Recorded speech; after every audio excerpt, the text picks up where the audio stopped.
Habla na mesma referência que abrimos no início do culto. Primeira carta de Paulo a Timóteo, capítulo 2. Neste momento nós leremos apenas dos versículos 1 a 3. No começo do culto lemos até o 8. Aleluia! Primeira carta de Paulo a Timóteo, ao jovem Timóteo, capítulo 2, versículos de 1 a 3. Diz assim o texto: Admoesto-te, pois, antes de tudo, que se façam deprecações, orações, intercessões e ações de graças por todos os homens, pelos reis e por todos os que estão em eminência, para que tenhamos uma vida quieta e sossegada, em toda a piedade e honestidade, porque isto é bom e agradável diante de Deus, nosso Salvador. Amém? Façamos uma oração neste momento. Senhor, é com humildade que nós pedimos a Ti, ó Deus, que ilumine, Senhor, a nossa mente, ilumine os nossos olhos, ilumine o nosso coração, com o conhecimento das Escrituras, com o conhecimento da nossa situação atual e com o entendimento, Senhor, a respeito da importância de orarmos pela nossa nação, pelo nosso povo, pelo lugar onde nós vivemos, ó Deus. E para tal, Senhor, é importante que nós compreendamos a situação em que estamos, que nós tenhamos uma leitura razoável, pelo menos, a respeito daquilo que está acontecendo, Senhor. Eu peço a Ti que nos esclareça, que nos ilumine e que nos ajude, Senhor, a entendermos a importância da oração para o nosso próximo, para o nosso país, para a nossa cidade, para o nosso estado, para a nossa vizinhança, Senhor. Certamente o Senhor tem interesse em ouvir as nossas orações por outras pessoas. Em nome do Senhor Jesus. Amém. Amém. Pode se sentar. Glória a Deus.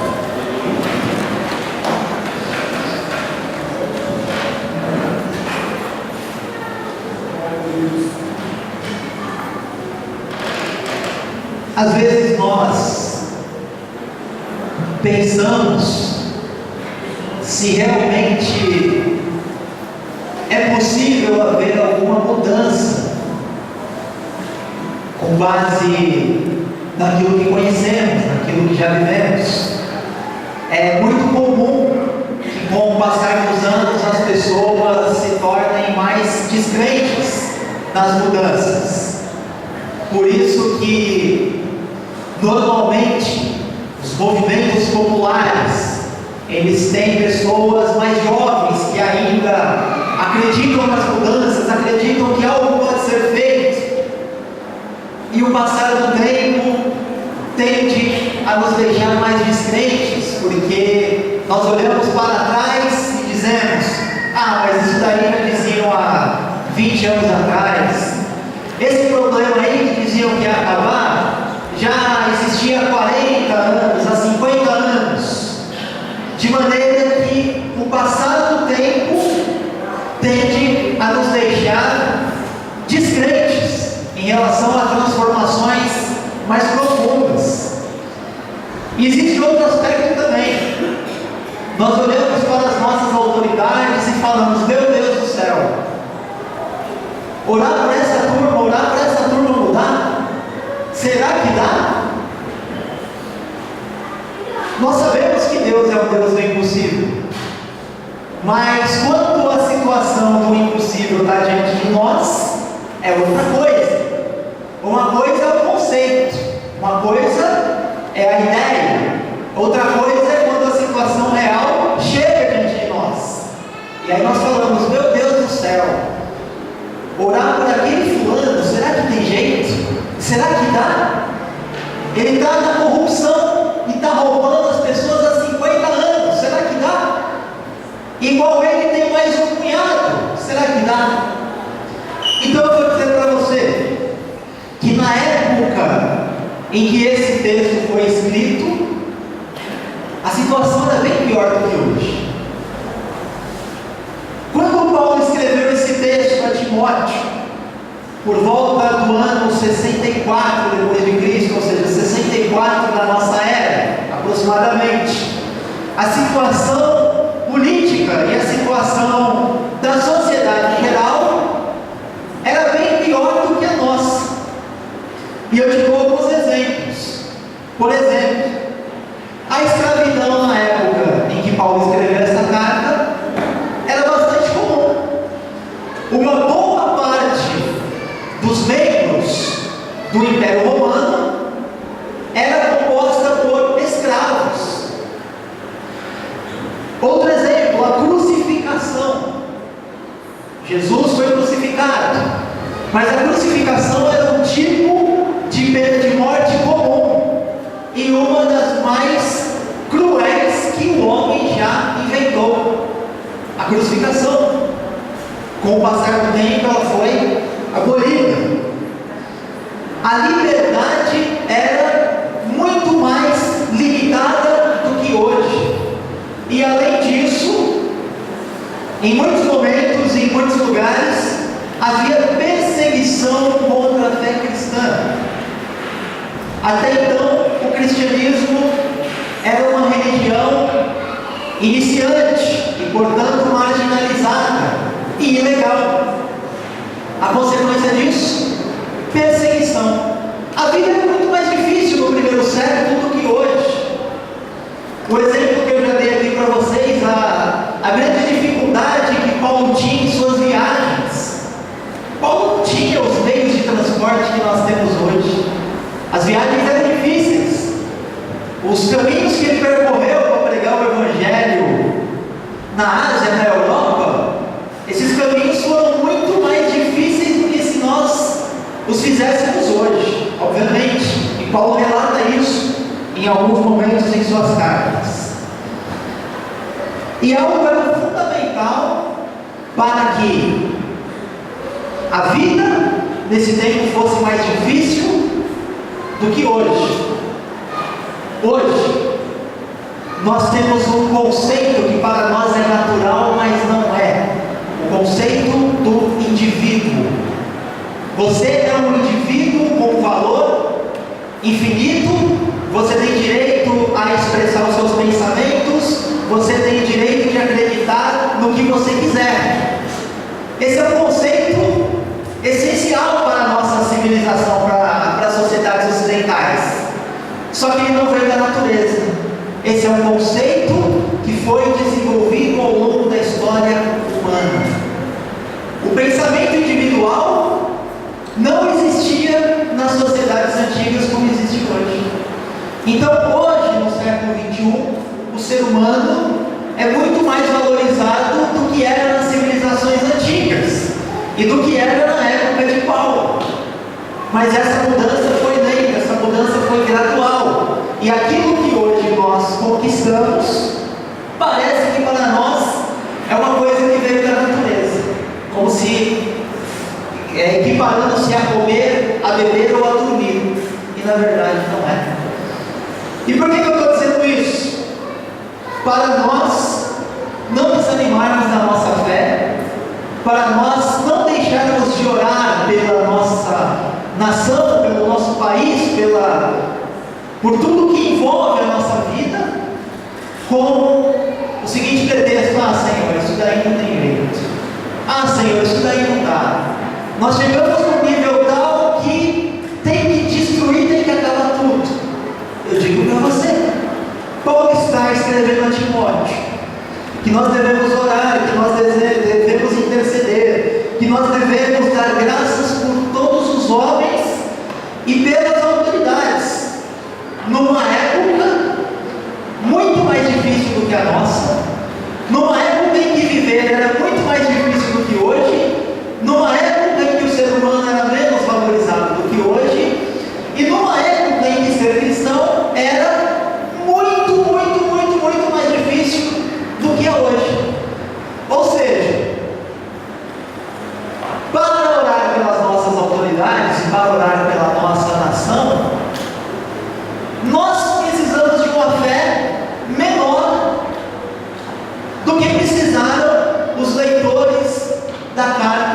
Paulo.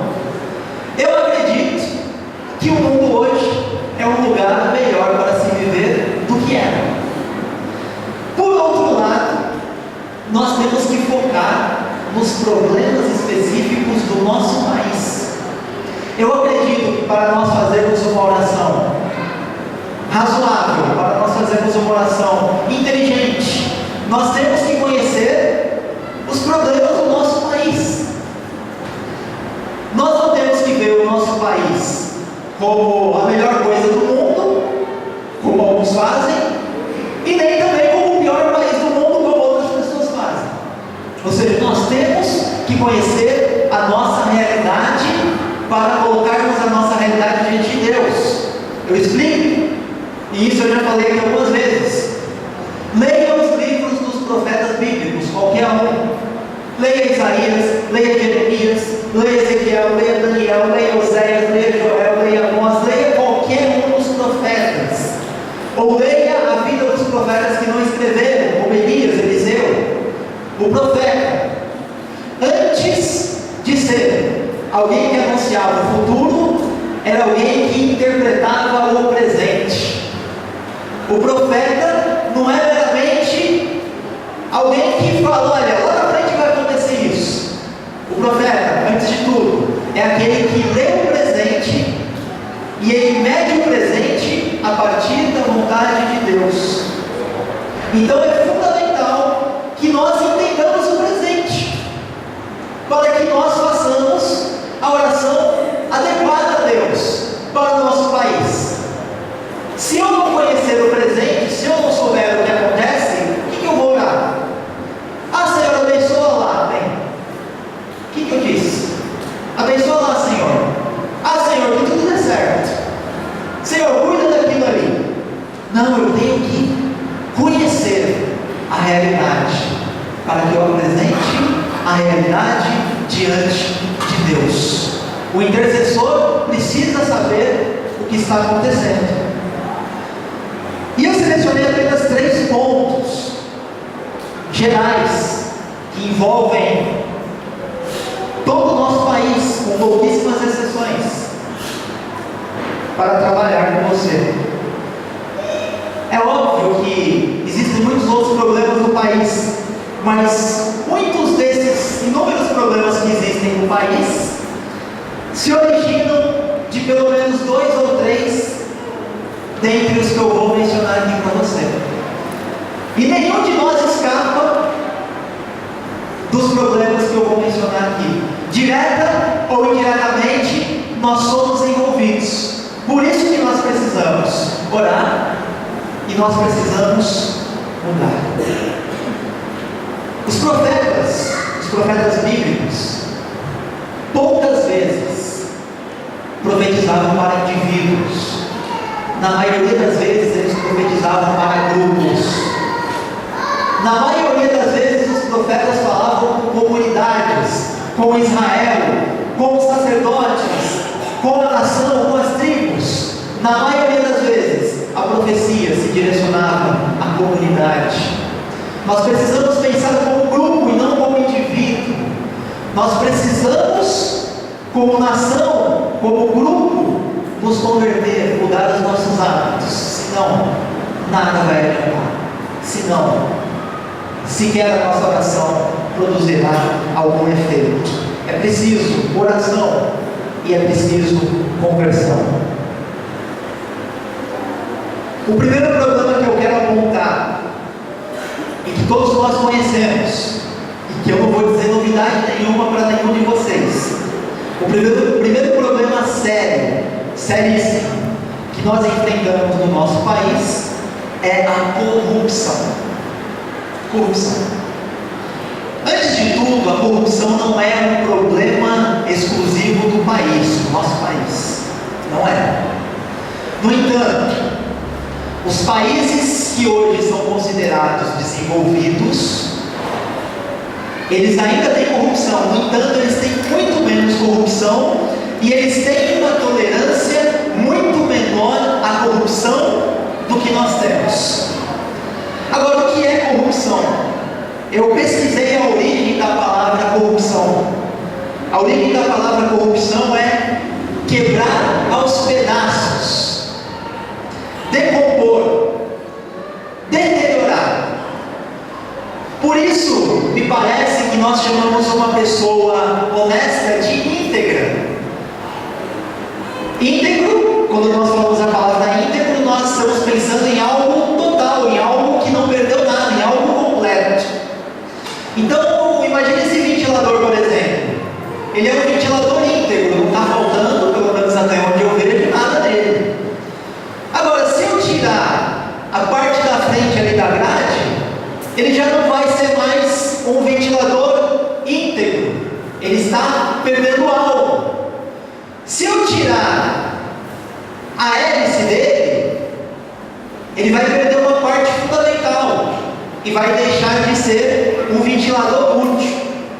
Então, o que é a corrupção? A corrupção é quando você vai tirando aquilo que é importante. Por isso que Agostinho, teólogo cristão dos séculos IV e V, ele disse que a corrupção é a diminuição do bem. E no caso, quando nós falamos de corrupção aplicada a uma nação, aplicada ao comportamento da sociedade, aplicada à política, nós estamos falando da diminuição da ética, da diminuição da honestidade, que se aplica, que se converte em roubo, que se converte em desvio de verba pública, que se converte em desonestidade geral no comportamento das pessoas. É importante nós entendermos que para algo ser considerado bom, ele tem que estar completo. Quando algo está incompleto, nós falamos, ainda não está bom, precisa disso, precisa daquilo. Quando algo é tirado, aí nós falamos, está ruim, está perdendo o valor, está se corrompendo. Lá no capítulo 1 de Gênesis, conforme a criação ia sendo feita, Deus dizia, é bom, está bom, e viu Deus que era bom. E quando se completou tudo, e viu Deus que era muito bom. A criação só se corrompeu porque ela é boa, porque ela era boa. Então só pode sofrer corrupção aquilo que é bom. O que é bom? Os valores que nós entendemos que são bons: a honestidade, o respeito pelo próximo, a ética, o bom senso, a decência. Nós reconhecemos que esses valores são bons. Então nós nos corrompemos quando esses valores que são bons vão sendo pouco a pouco tirados do nosso conceito e da nossa prática. Aí nós nos corrompemos. E aí a corrupção vai se tornando um hábito, vai se tornando uma prática. E quando isso se torna generalizado, quando a corrupção se generaliza, todo mundo sofre ao mesmo tempo e todo mundo se vê como lesado, ao mesmo tempo em que lesa. Exemplo, vou te dar um exemplo. Quando alguém perde muito dinheiro num carro, num táxi, por exemplo, e o taxista vai lá e devolve, o que acontece? Vira notícia. E quando vira notícia, por não ser uma coisa muito comum, metade das pessoas, pelo menos, que vê a notícia, diz que o taxista é o quê?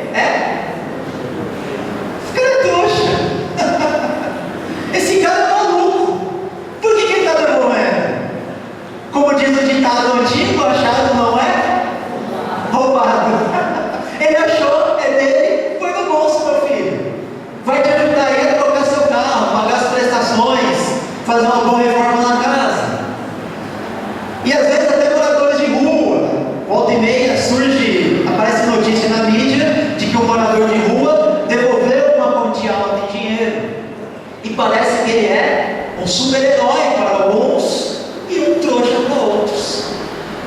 Vejam que essas duas formas extremas de ver a pessoa honesta mostra que a honestidade não é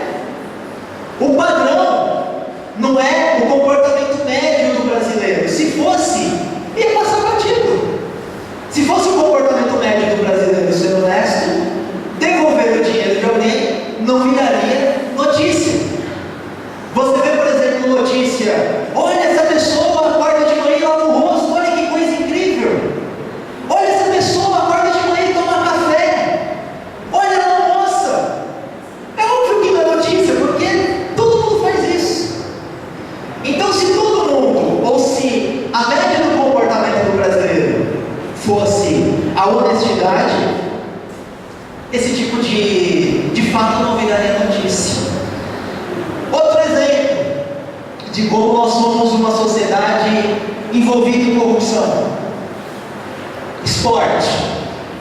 Quando o nosso time é roubado por um juiz, nós ficamos profundamente irritados. Sacanagem, juiz safado, ladrão, tem que ir para a cadeia. Quando o juiz rouba outro time que não é o nosso, a gente não só não fica com raiva, como a gente está tirando sarro do outro. Ah, foi roubado, né? Bem feito. Olha como nós somos desonestos. Se o nosso time, se nós descobrirmos que um jogador do nosso time entregou um jogo para ganhar um dinheiro, para ser beneficiado de alguma forma, nós vamos nos revoltar com aquele cara. A carreira dele acabou se isso vier à tona. Só que presta atenção em alguns momentos. O time de futebol, meu time, se ele ganhar, ele vai beneficiar o adversário. O que a minha torcida pede? Entrega. Perde o jogo para prejudicar o outro time. Olha como nós somos desonestos. Nós só reclamamos da corrupção quando ela nos prejudica. Nós reclamamos da corrupção porque nós somos roubados. Mas o comportamento médio, padrão da sociedade brasileira, está longe de ser honesto. Ah, Júlio, não. A maioria das pessoas que eu conheço é honesta, tá bom? Não duvido do que você está falando. Eu também, a maioria das pessoas que eu conheço é honesta. Só que honestidade não significa apenas a pessoa ser honesta. A honestidade de uma sociedade, ela é testada quando as pessoas têm a oportunidade de serem desonestas e não serem punidas. Aí você observa se uma sociedade é honesta ou não. Então, antes de tudo, nós temos um problema de corrupção nos altos escalões da nossa sociedade, da política, porque na média nós somos corruptos também. Ou os nossos políticos vêm de onde? Eles vêm da Nova Zelândia, eles vêm da Suécia, eles vêm da Suíça, eles vêm da Alemanha, da Dinamarca? Não, eles vêm do Brasil. Eles vivem aqui como nós. Em muitos momentos da vida deles eram cidadãos comuns como nós somos. E o que eles praticam lá com milhões é muitas vezes o que o cidadão dito comum pratica no dia a dia com 50, 100, 200 reais. O esforço que às vezes um político faz para ganhar 1 milhão ilicitamente é o que um cidadão comum faz para fazer uma TV a gato e deixar de pagar 100, 150 reais. Qual a diferença entre os dois? Um está roubando 1 milhão, o outro está roubando 100, 150 reais. Cadê a população honesta? A nossa população é tão honesta assim como nós achamos? Não. Nós só temos as pessoas lá em cima que fazem o que fazem, desculpa a minha sinceridade, porque nós merecemos. Se nós, e aqui eu não estou falando de ninguém individualmente, eu estou falando do comportamento do brasileiro em geral, 200 milhões de habitantes, porque nós somos conhecidos como o povo do jeitinho, o povo que dá uma voltinha para burlar as regras. Uma vez uma pessoa que trabalhou comigo estava na Alemanha e ele estava dirigindo. Ele disse que ele, por engano, entrou numa rua errada e caiu na contramão. E estava andando à noite lá, tranquilo. E aí ele falou que chegou um policial, educadamente o abordou e perguntou o que uma moradora viu o senhor aqui entrando na contramão e ligou para a polícia. E aí ele falou: me desculpa, eu entrei na rua errada e tal. Uma coisa que para a gente não faria sentido chamar a polícia, porque nós já somos transgressores, a gente já corta na contramão, a gente já passa o sinal vermelho, a gente faz todo esse tipo de coisa. Então, para a gente, o errado é tão comum que uma notícia como essa soa absurda para nós. Em países desenvolvidos, as coisas funcionarem, as pessoas respeitarem as leis, respeitarem as regras, funciona como algo absurdo para nós. Por quê? Porque nós estamos tão distantes de fazer que é como se essa notícia tivesse vindo de uma civilização extraterrestre. Não, isso daí deve ser os bichinhos verdes lá em Marte que se comportam assim. Aqui na Terra não é possível que as pessoas façam assim, mas fazem. Então nós temos um problema sério de corrupção, ou seja, de diminuição do bem, da honestidade, do respeito, da ética. E nós estamos tão envolvidos nisso que algumas coisas não funcionam sem corrupção. Se você quiser sobreviver a alguns segmentos de trabalho, de negócios, se você não for minimamente corrupto, você não se sustenta.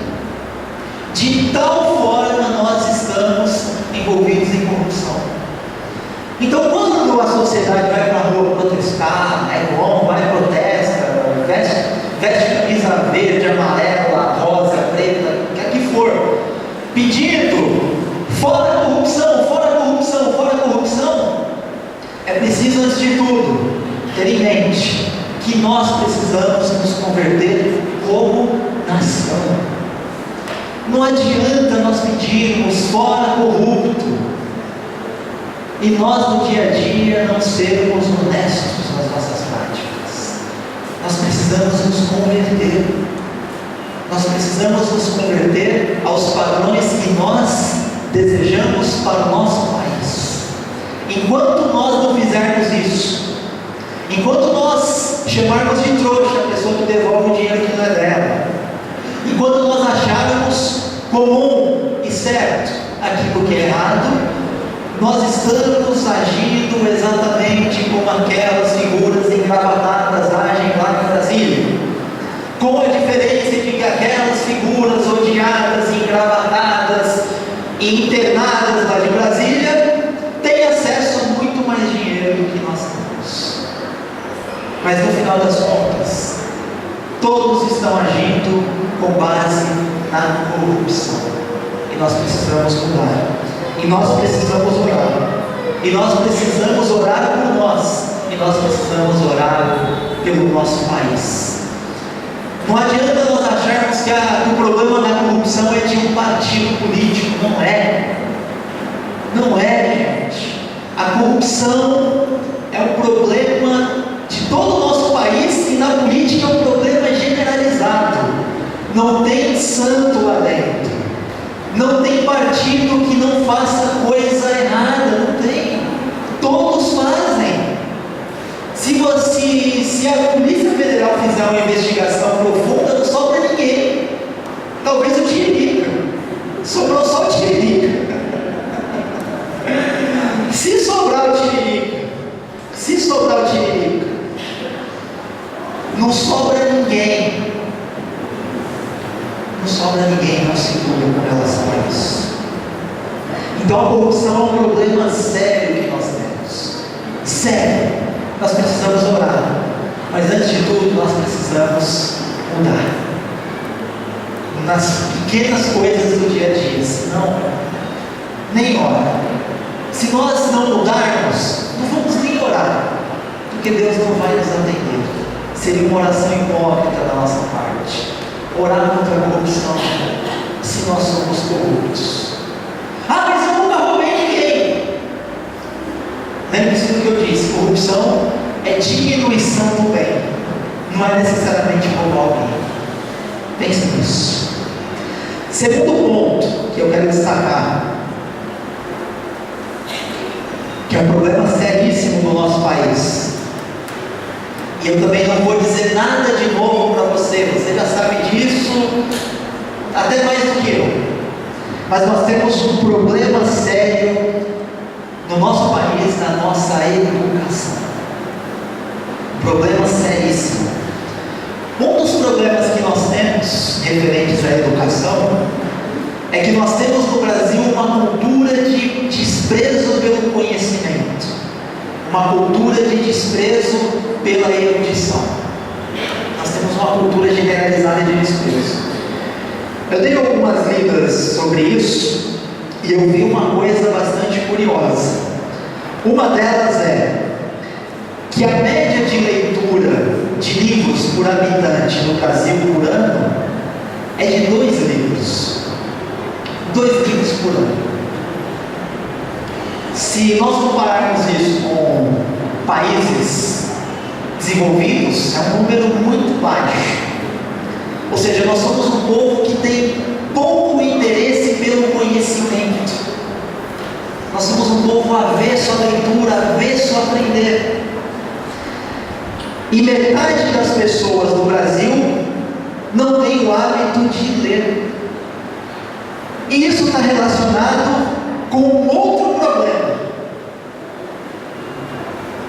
38% dos nossos estudantes universitários são analfabetos funcionais.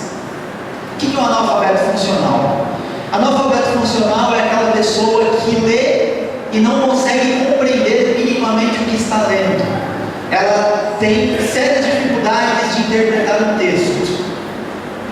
Ou seja, quase metade dos nossos universitários, quase metade é composta por gente que não consegue entender o texto. Nós temos um problema sério de educação. E por que isso acontece? Isso acontece porque nós temos uma educação básica falida. Nós temos uma educação que vai lá desde o comecinho, a criança com 6, 7 anos, uma educação que não merece ter o nome de educação. E essa criança que com 7, 8, 9, 10 anos, 11, 12, ela teve uma educação ruim, provavelmente essa pessoa já se perdeu, não tem pouquíssimas possibilidades dela ser alguém com algum tipo de bom conhecimento, um bom tipo de cultura, um bom profissional no futuro. Estragou. Então nós temos uma mentalidade de um governo que destruiu a educação de base para investir muito na educação superior. A consequência é essa: quase metade dos alunos universitários não sabe ler. Óbvio, não precisa ser Albert Einstein para saber que o resultado é esse. Então nós temos um problema sério na nossa educação, porque o nosso governo é péssimo. Eu não estou falando de partido nenhum, eu estou falando de todos os partidos que já nos governaram aí nos últimos 50 anos ou mais. E nós temos uma população com desprezo, que não valoriza aquilo que é o conhecimento. Qual que é a consequência disso? A consequência disso é um médico ruim. A consequência disso é um advogado ruim. A consequência disso é um engenheiro que não sabe fazer conta. A consequência disso é uma sociedade com profissionais ruins. E quem é o culpado? Todos nós. E quem é culpado? Todos nós também. Nós temos que orar a Deus pela nossa educação. E nós temos que mudar os nossos hábitos. Nós temos que valorizar o conhecimento. Quase todos nós, para não dizer todos, temos acesso à informação, a conhecimento, a tanta coisa boa. Mas as pessoas procuram, na maioria das vezes, coisas inúteis, coisas irrelevantes. Quanta coisa a internet nos proporciona. Mas as pessoas gostam de ler sempre as mesmas inutilidades. Não servem para nada. Assistir as mesmas inutilidades na televisão. As coisas que mais dão audiência na televisão são as coisas menos importantes. Porque nós temos um povo que despreza o conhecimento. Uma das melhores e mais cultas emissoras de televisão que nós temos é a que menos dá audiência. E os piores programas de televisão que nós temos são os mais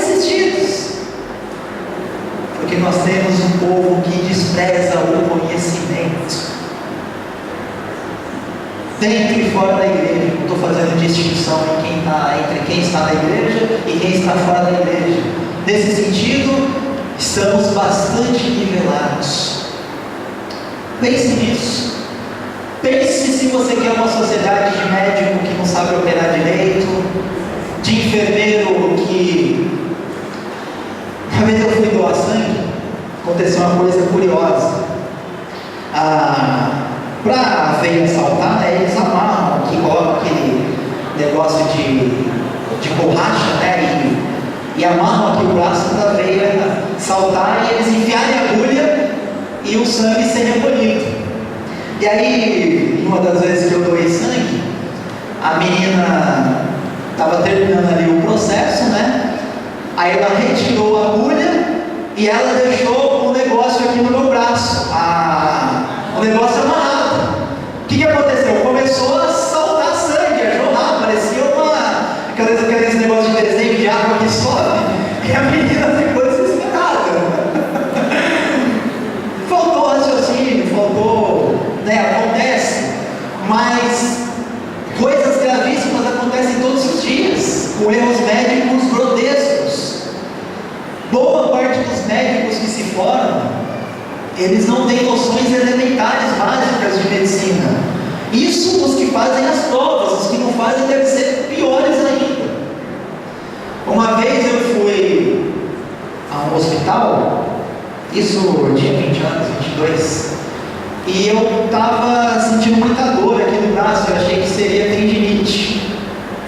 Eu expliquei para o médico e tal, o que eu estava fazendo, e ele falou assim: olha, tendinite é complicado, rapaz, vou te falar uma coisa. Quando você for segurar um copo e você não conseguir mais, aí você para de fazer o que você está fazendo.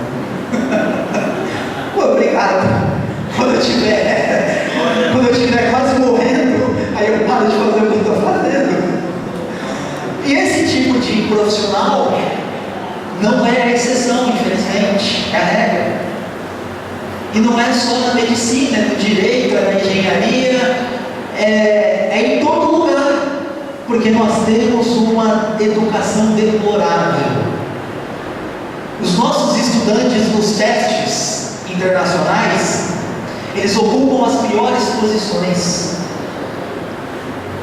Ocupam as piores posições de país que você imagina. Aquele país que é um dos países mais pobres do mundo, às vezes ganha da gente. Porque nós temos uma cultura de desprezo pelo conhecimento. Uma vez eu estava lendo uma coluna na revista Veja, e o colunista ele foi fazer um curso numa universidade importante, me lembro se dos Estados Unidos ou da Inglaterra. E ele achou que era igual ao Brasil.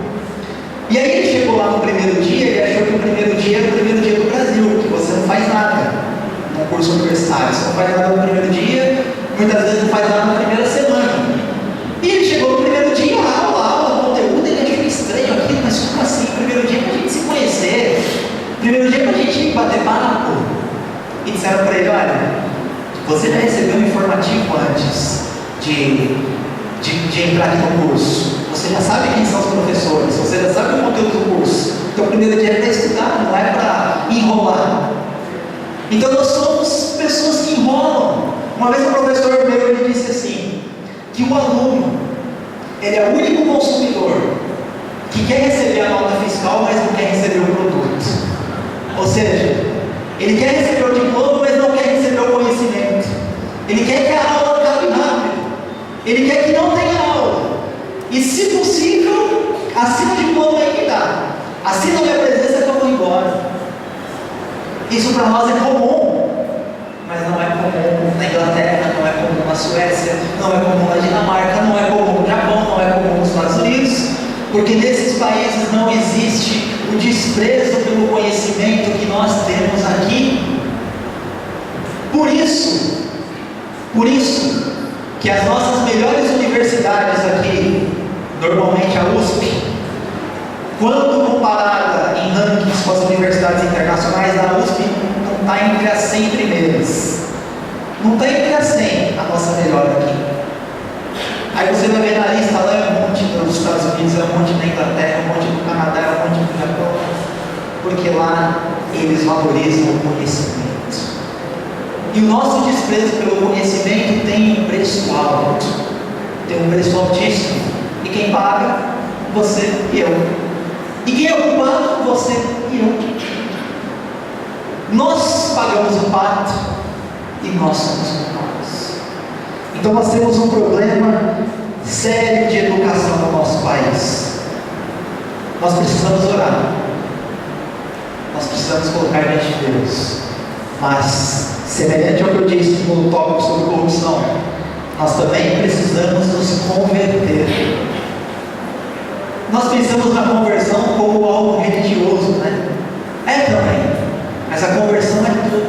A conversão é uma mudança de vida, é uma mudança de hábito, é uma mudança de pensamento. Nós precisamos nos converter. Nós precisamos valorizar aquilo que é bom. Nós precisamos valorizar aquilo que é importante. Além de nós termos um problema de desprezo ao conhecimento e de pouca leitura, aqueles livros que são mais vendidos são os livros que menos trazem conhecimento para as pessoas. Livro de autoajuda, livro que diz aquilo que você já sabe, livro que diz para você fazer aquilo que você já sabe que tem que fazer. São esses os livros que mais vendem. Livro de autoajuda. E o terceiro ponto, esse aqui é um problema específico do nosso país, talvez seja de outros também, não conheço. Isso aqui talvez seja menos conhecido, mas é também um problema sério, que a maioria de nós não percebe. Nós temos no Brasil o poder da informação concentrado em poucas mãos. Quem tem informação tem poder. Quem tem informação leva as pessoas a pensarem de determinada forma. No Brasil, por exemplo, nós temos o Grupo Globo, da emissora Globo, que detém na televisão cerca de 70% da audiência. 70% da audiência. Os grandes grupos nos Estados Unidos, as grandes emissoras de televisão nos Estados Unidos não detêm 10% de audiência. Ou seja, no Brasil é muito mais fácil de se manipular a opinião pública através da mídia do que nos Estados Unidos, por exemplo. Porque nos Estados Unidos tem 50 veículos dividindo a audiência. No Brasil a gente tem 2, 3. É muito fácil para alguns grupos de comunicação dizerem o que você tem que pensar. As novelas da Rede Globo são estudadas em cursos de sociologia, por exemplo.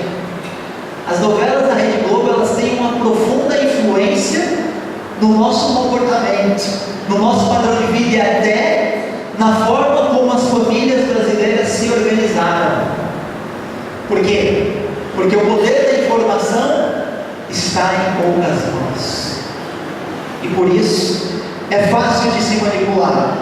É por isso é fácil para quem detém esse poder de dizer como você tem que pensar. O que você tem que achar certo ou errado. O que você tem que entender que é o mundo. Quando o Jornal Nacional, lá nos seus 30 minutos mais ou menos, ele diz para você, olha, aconteceu isso, ele está dando para você a síntese do mundo do ponto de vista dele, do que interessa àquela empresa, aquele grupo. Aquilo não é a realidade. Nada é a realidade. Quando se passa uma realidade na televisão, aquilo é uma interpretação da realidade. Ele está dizendo para nós, olha, é isso que eu quero que você entenda que acontece no mundo. Por exemplo, morrem milhares de cristãos no mundo todos os dias, todos os meses, em vários países muçulmanos. Quantas vezes você vê isso na televisão? Quantas vezes aparece no Jornal Nacional? Quantas vezes aparece na revista Veja? Por quê? Porque ele já está dizendo para você que aquela não é a realidade importante que você tem que saber. Então nós temos que tomar cuidado com isso. Nós temos que tomar cuidado, por quê? Porque a pessoa que lê, a pessoa fala, eu leio o jornal, eu leio a revista, eu assisto os jornais da TV, eu sou esclarecido. Você pode ser menos esclarecido com isso do que uma pessoa que não lê nada, referente a jornal, a revista e assiste os noticiários. Por quê? Porque às vezes aquela pessoa, na sua sabedoria de senso comum, pode ter uma sabedoria mais alta, pode ter uma sensatez maior do que a pessoa que enxerga o mundo a partir de 2, 3 grupos de comunicação. É curioso isso. É curioso, mas pode ser verdade. Então nós temos que ter cuidado com isso. Cuidado, porque a sua opinião pode estar sendo manipulada para uma determinada direção, com base no interesse de um determinado grupo. Presta atenção como as notícias são muito parecidas nos diferentes canais de TV, na mídia impressa, online, são muito parecidas. Até parece que eles estão combinando, eu estou até desconfiado disso. Eu estou desconfiado de que eles estão combinando o que eles querem que a gente entenda do mundo. E isso acontece em outros lugares também. Mas no Brasil é mais fácil, porque nós temos o poder da informação em poucos grupos. E aí, para nós escaparmos disso, nós temos que voltar para o tópico anterior.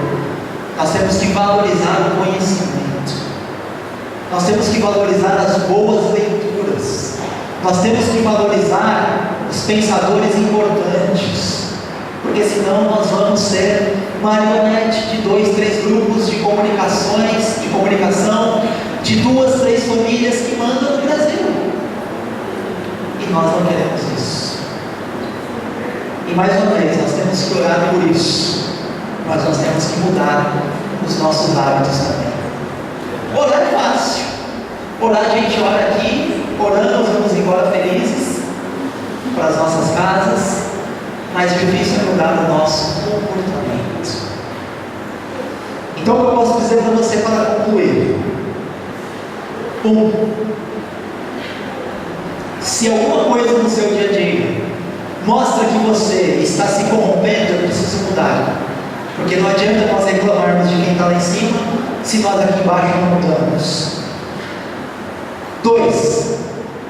Não adianta nós dizermos que a educação é péssima e que o governo não está nem aí para nada, se nós também temos desprezo pelo conhecimento.